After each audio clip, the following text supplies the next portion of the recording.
We want to welcome our YouTube listeners tonight also as well. Make sure that everything is set up in here. There we go. Everything is set. There we go. I think we're ready, Brother Messenger. Yeah, we definitely ready. So for those who were not on last week, we're going to go ahead and revisit a couple of things from last week. So Messenger, let's go ahead and start where we started from last week. And let's establish for those who were not here last week what tithes actually is. Now, what we talked about last week, brothers and sisters, is we need to define what tithes is. We need to define it. We can't just go based off of what we've been told or what we've been taught. The first thing that we got to do is define what tithing is. And this is just giving you a little bit of what was on part one.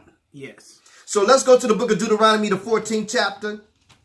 The book of Deuteronomy, the 14th chapter, verses 22 and 23. Deuteronomy verses 22 and 23. And what we're going to find out, brothers and sisters, is if tithe is actually money.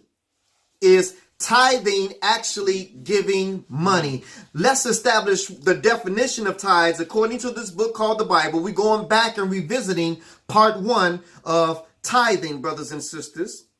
But this lesson is, are you robbing God or is your pastors robbing you? Deuteronomy 14 verses 22 and 23. Go ahead, my brother. Thou shalt truly tithe all in thy increase of thy seed. So let's stop right there.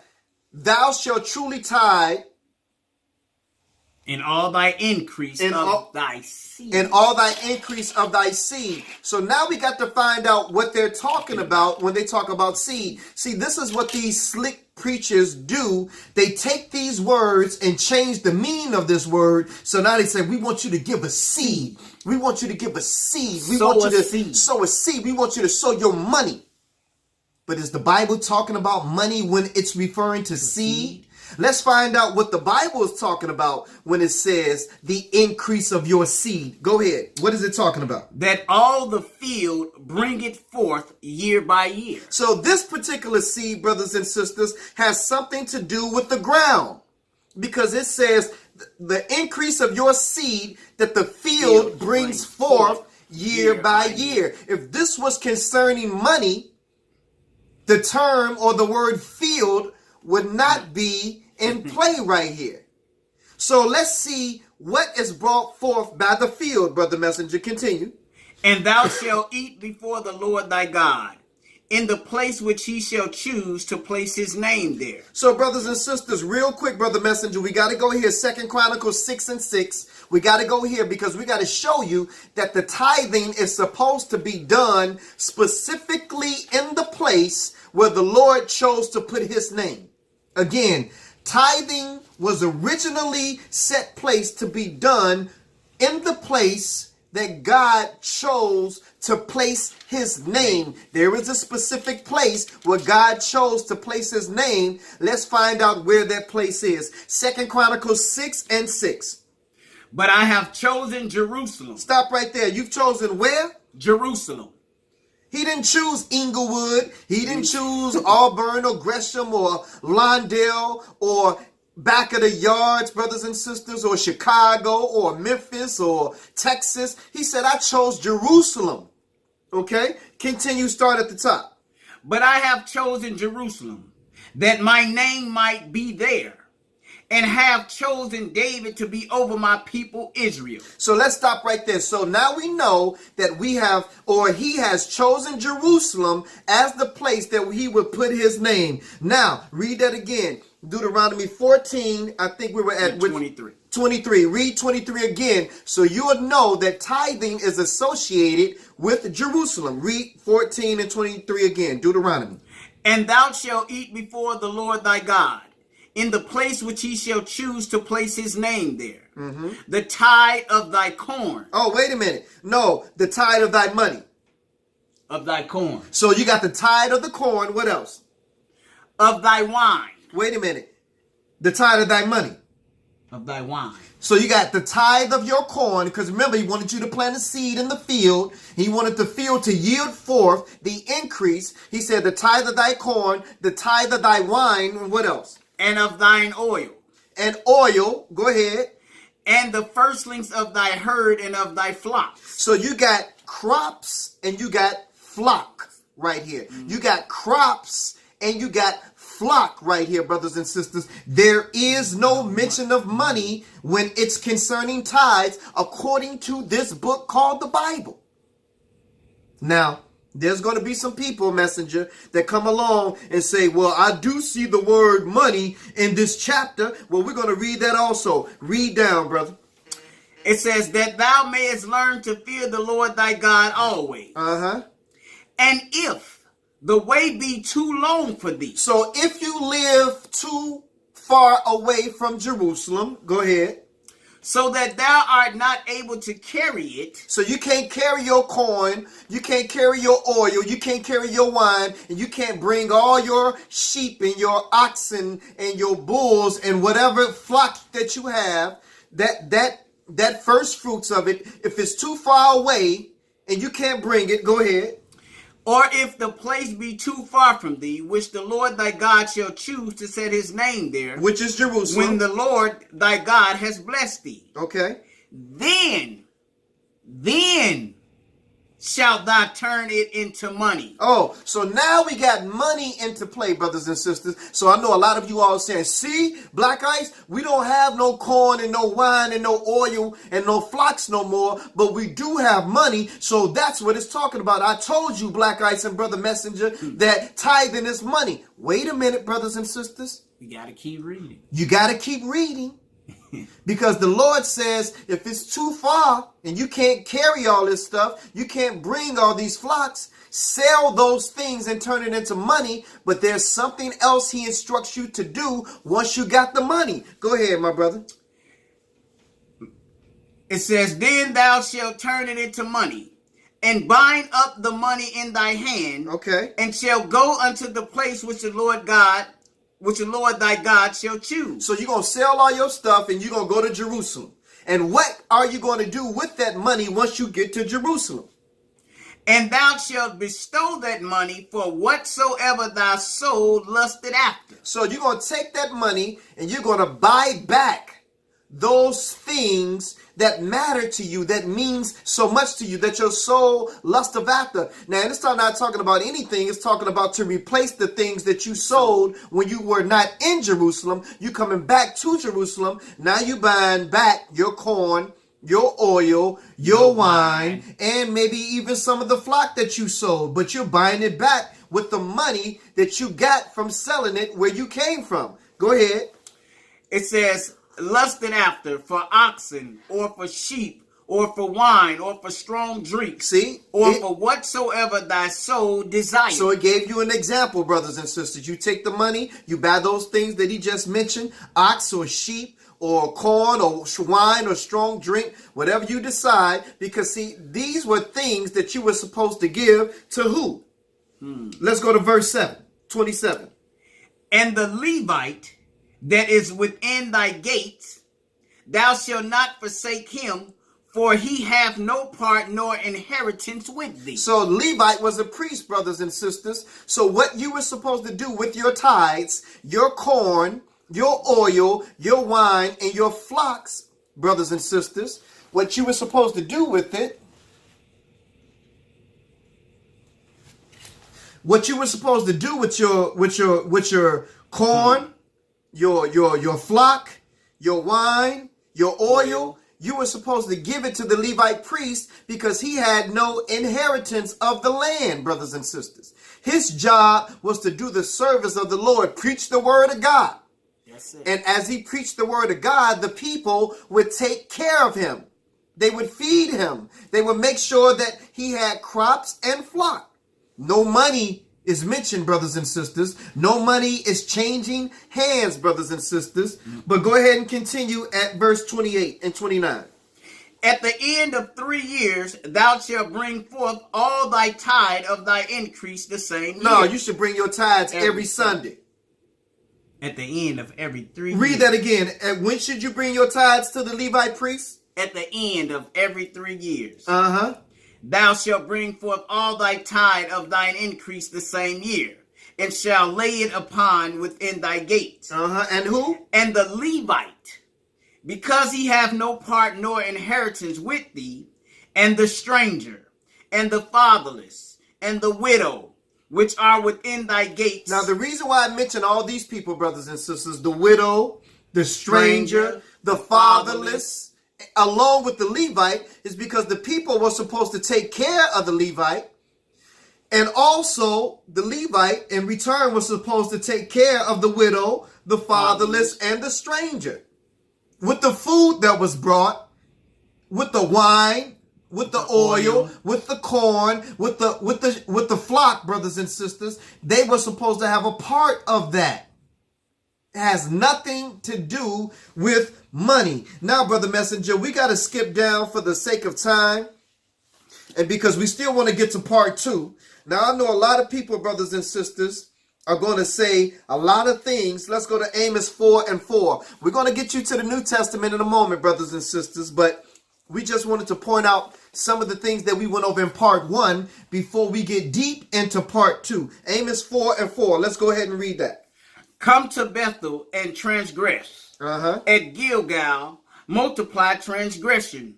And bring your sacrifices every morning and your tithes after 3 years. There it goes again. Bring your tithes after 3 years, brothers and sisters. Your sacrifices.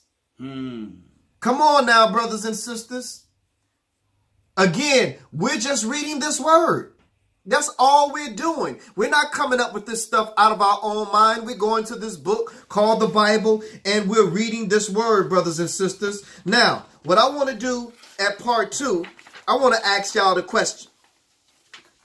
I want to ask y'all a question because they always say, well, are you robbing God if you're not paying your tithes? Are you robbing God if you're not paying your money? Well, the question is, brothers and sisters, have the pastors been robbing you? Now, they got pastors teaching prosperity teaching.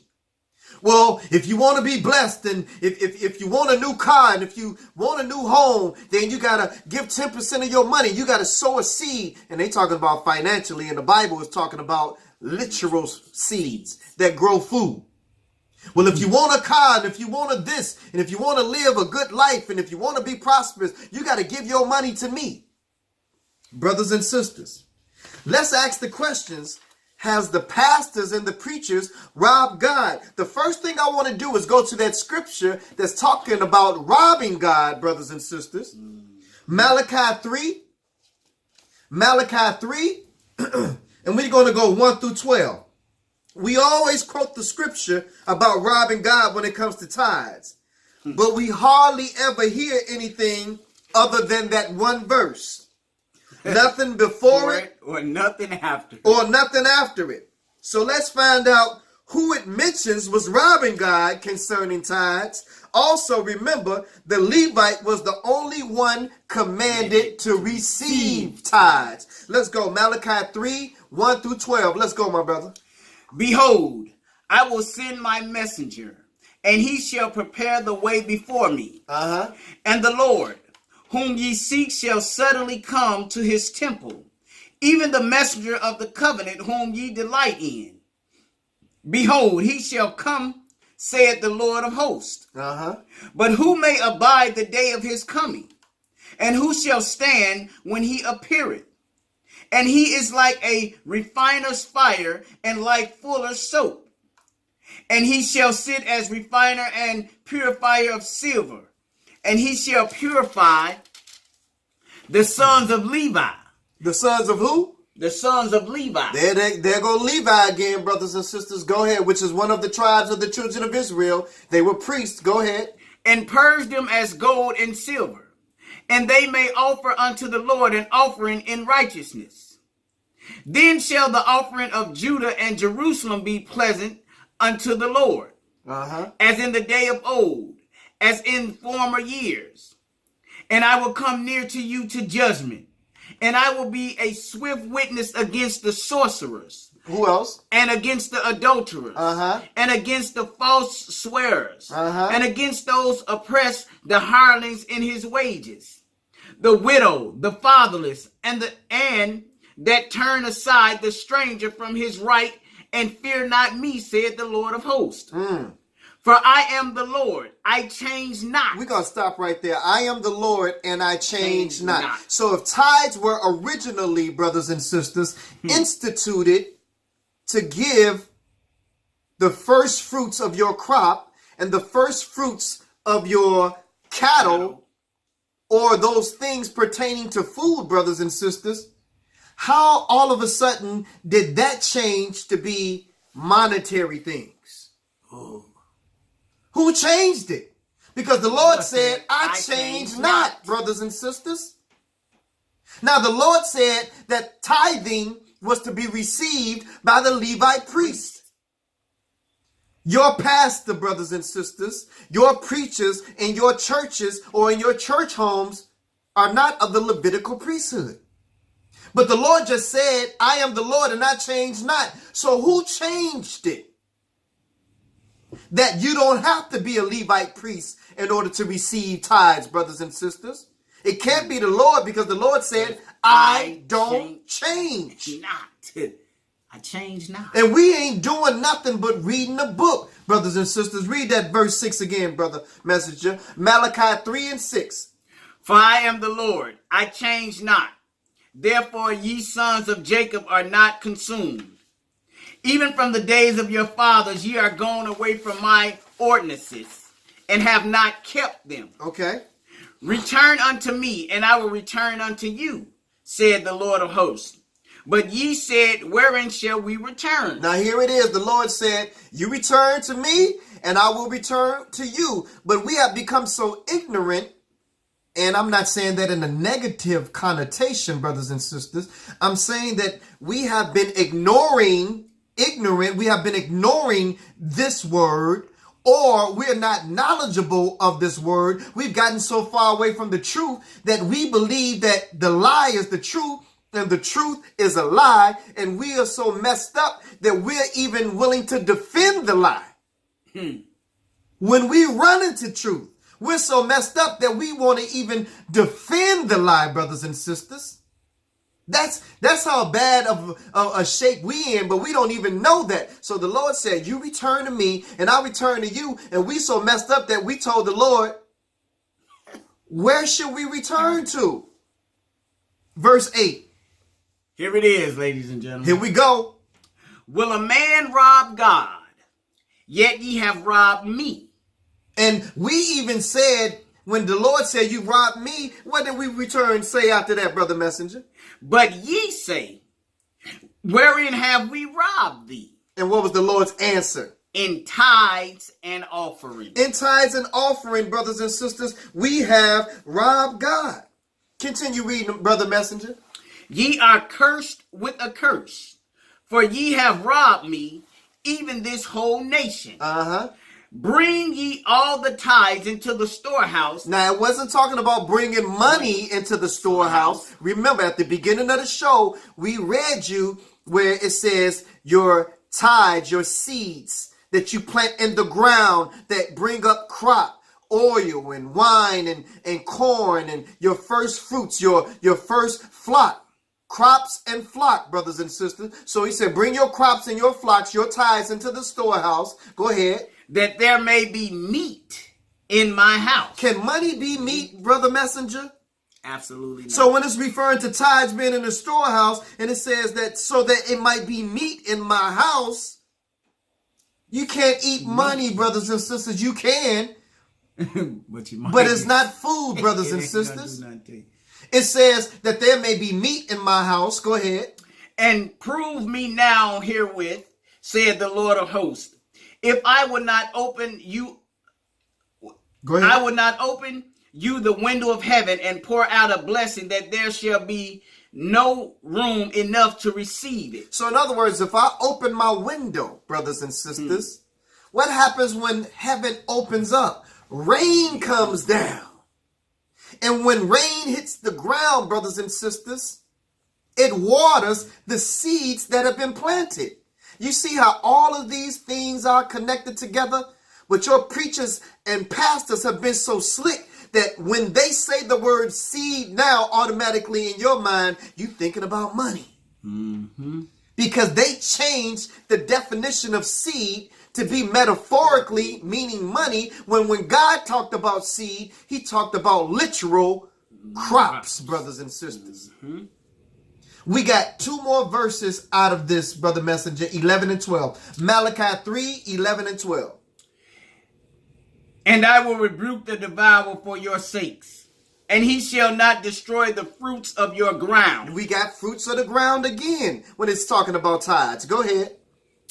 Neither shall your vine cast her fruit before the time in the field, said the Lord of hosts. And all nations shall call you blessed, for ye shall be a delightsome land, said the Lord of hosts. So, brothers and sisters, again, we picked up where we left off last week, and I implore you to go back and listen to part one of this lesson. Subscribe to this page on Facebook and on YouTube, The Truth Hour. Go back and listen to part one, because there's a lot of things that we're not sharing with you in part two that we have already shared in part one, because we still got some things that we got to get out here in part two. So now, let's go to the New Testament. Let's go to the book of Matthew, the 23rd chapter. Now, even when the scribes and Pharisees paid tithes, let's see what their tithes was. Because I know a lot of y'all say, well, that's the Old Testament, Black Ice and Brother Messenger. Let's go to the New Testament. Well, again, God don't change. That's what he said. So let's see how they paid tithes in the New Testament, brothers, Messenger. Let's go to Matthew, the 23rd chapter, verse 23. Let's see how these scribes and Pharisees paid their tithes. Go ahead, brother. Woe unto you, scribes and Pharisees, hypocrites, for ye pay tithes of mint. Oh, wait a minute, of mint. You ever heard of mint chocolate, brothers and sisters? Mint comes from a plant. Go ahead. And anise and cumin. A cumin, brothers and sisters, and anise are spices. So the Pharisees paid their tithes in plants and in spices, brothers and sisters.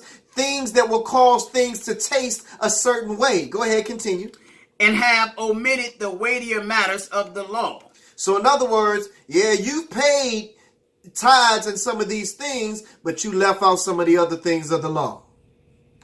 And tithing also is a law, brothers and sisters, that was established in the Old Testament, or in the book of scriptures, as it is called. It was a law.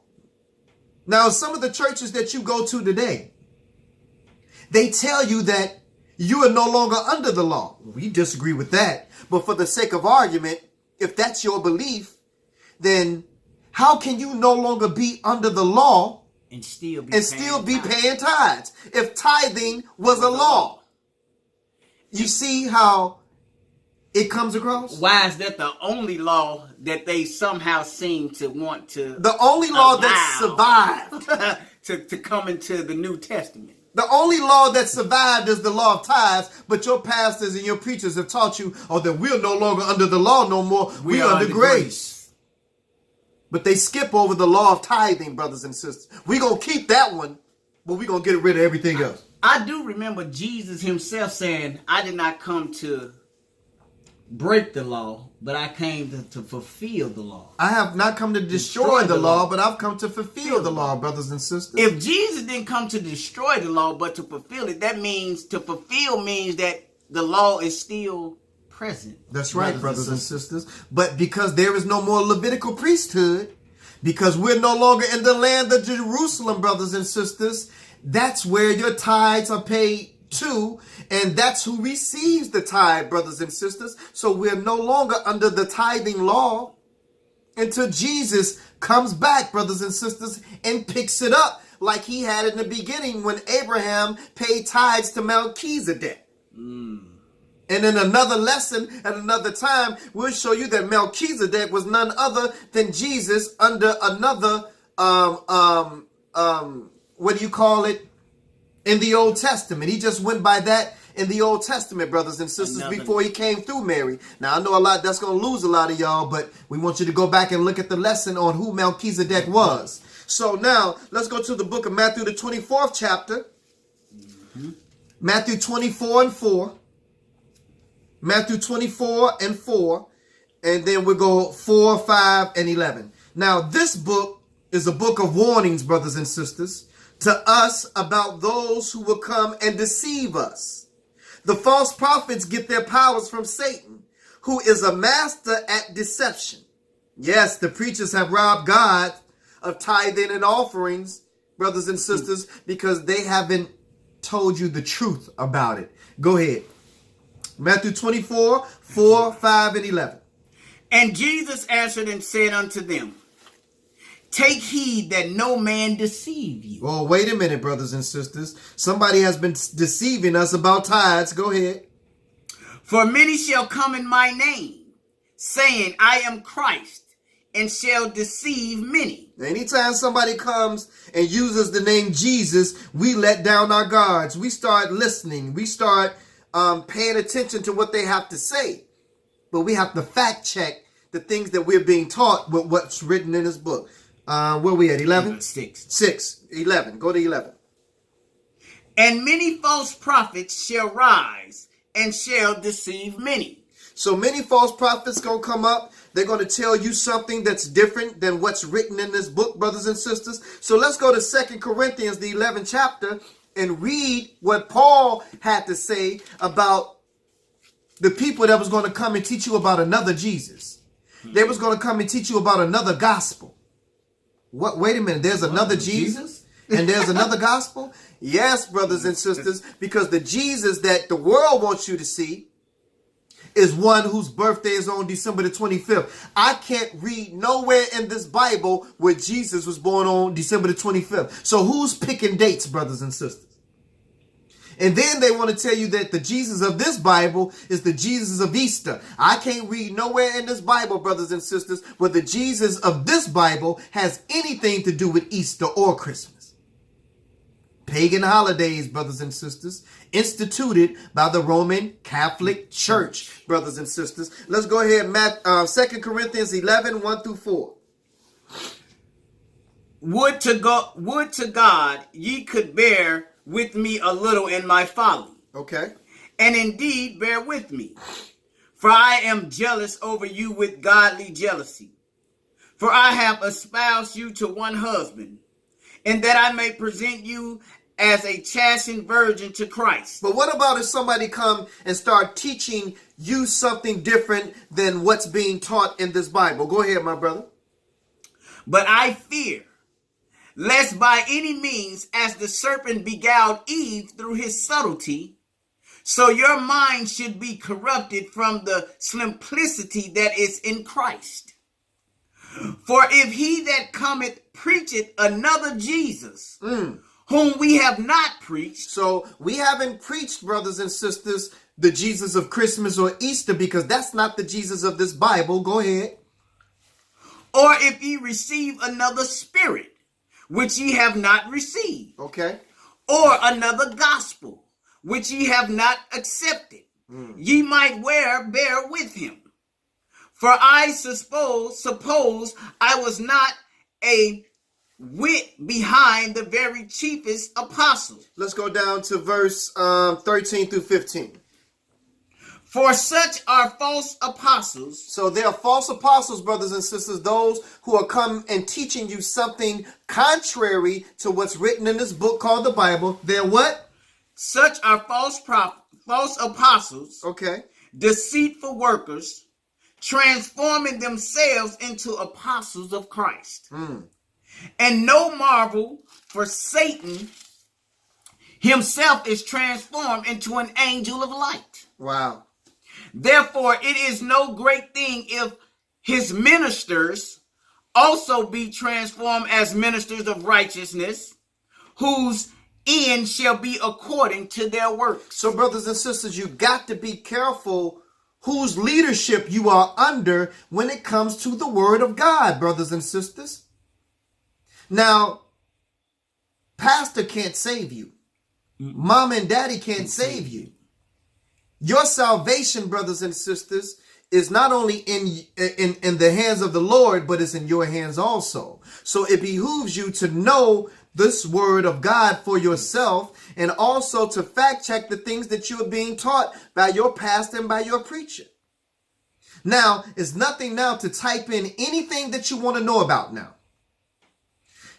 whether it's on YouTube or whether it's on Google or Google or YouTube, it's nothing typing in anything that you want to learn about and want to know and start you on that search. Write down those scriptures. Read those scriptures for yourself. Even the footnotes in the Bible would throw you off, brothers and sisters, if you let it. All right, so let's take a detour real quick. Okay. Let's go over to Mark, the 16th chapter and the 15th verse. Okay. And the 16th chapter and the 15th verse. We're in the book of Mark. Yeah. The 15th chapter. And we're going to go to the 16th verse, Mark 15 and 16. Let me see if that's where I want to be. Is that where I want to be? Or is it 16 and 15? Maybe it's 16 and 15. Okay, let's go Mark 16. Yeah, Mark 16, verse 15. Okay, go ahead, my brother. And he said unto them, Go ye into all the world and preach the gospel to every creature. And collect tithes. No. And receive money. No. So, brothers and sisters, the Lord didn't command his disciples to go into the world and collect tithes, brothers and sisters. He didn't do that. Now, what he did tell them is that anywhere you go and the people want to feed you, you can accept that, brothers and sisters. Now, keeping in mind that these were Jews pretty much in their own place. So, of course, if somebody offered you pork and that's against the law, you didn't receive that. So we got to put everything in proper perspective, brothers and sisters. So it was the same thing. The people would take care of you. You go into a town or a village, and you preaching out there in the public. Somebody invites you to their house, brothers and sisters. They're going to take care of you. They're going to make sure that you got food, you got shelter, and that you're being taken care of, brothers and sisters. But it has nothing to do with you got to give me 10% of your money. That's not what tithing is, brothers and sisters. Let's go to Leviticus, the 27th chapter. Now, in our conclusion, brothers and sisters, tithes isn't money. It never was, and those who taught that it was lying, brothers and sisters.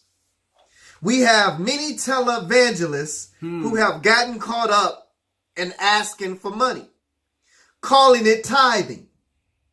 That many of them ended up doing jail time, brothers and sisters.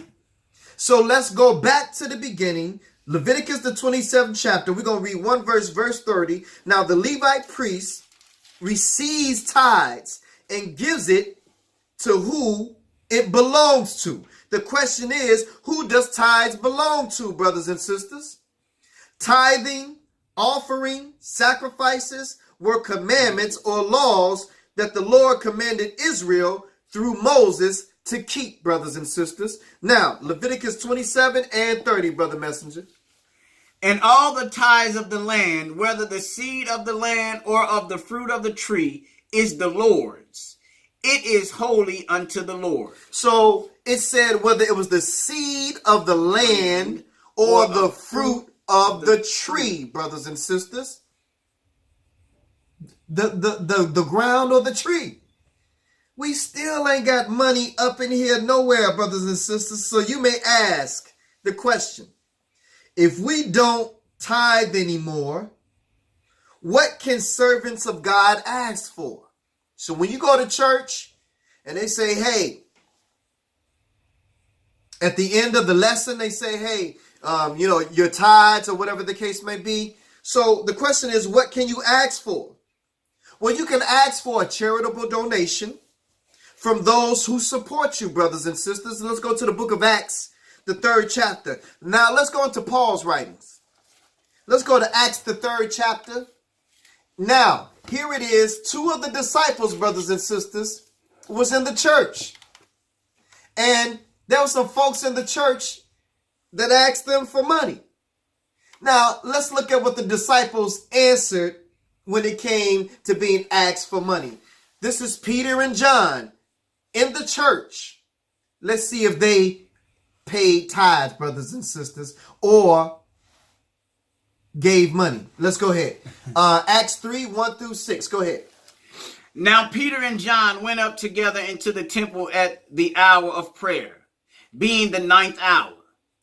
And a certain man, lame from his mother's womb, was carried, whom they laid daily at the gate of the temple, which is called Beautiful, to ask alms of them that entered into the temple. So now they did ask for something, brothers and sisters, as people entered into the temple, but what they asked for wasn't called tithing or tithes. It was called alms, brothers and sisters, which was a donation.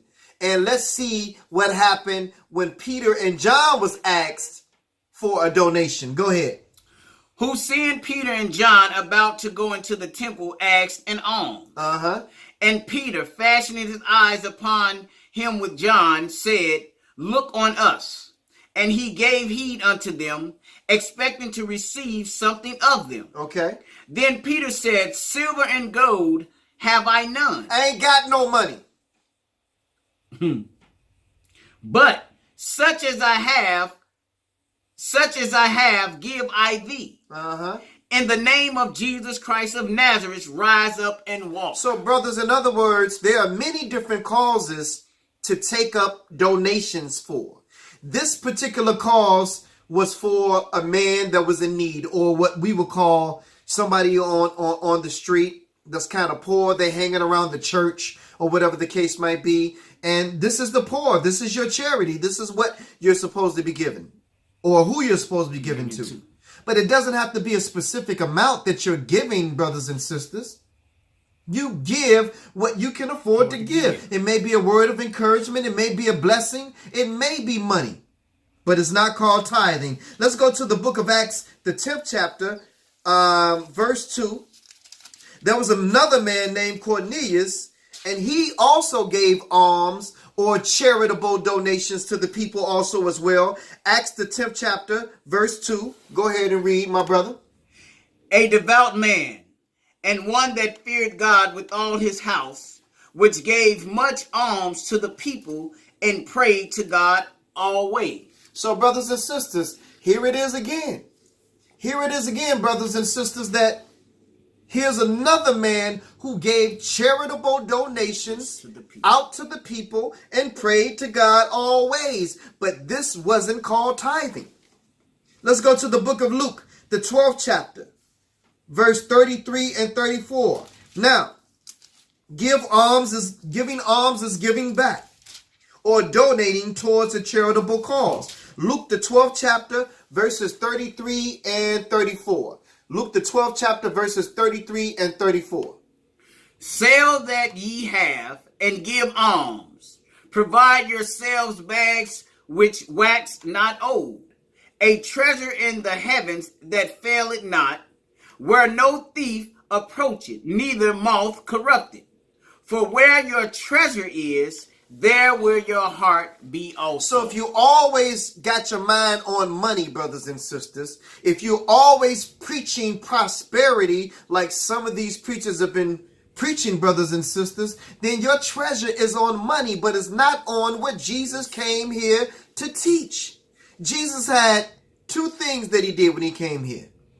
He came to preach and he came to teach. What was it that he preached? Brothers and sisters, and I'm going to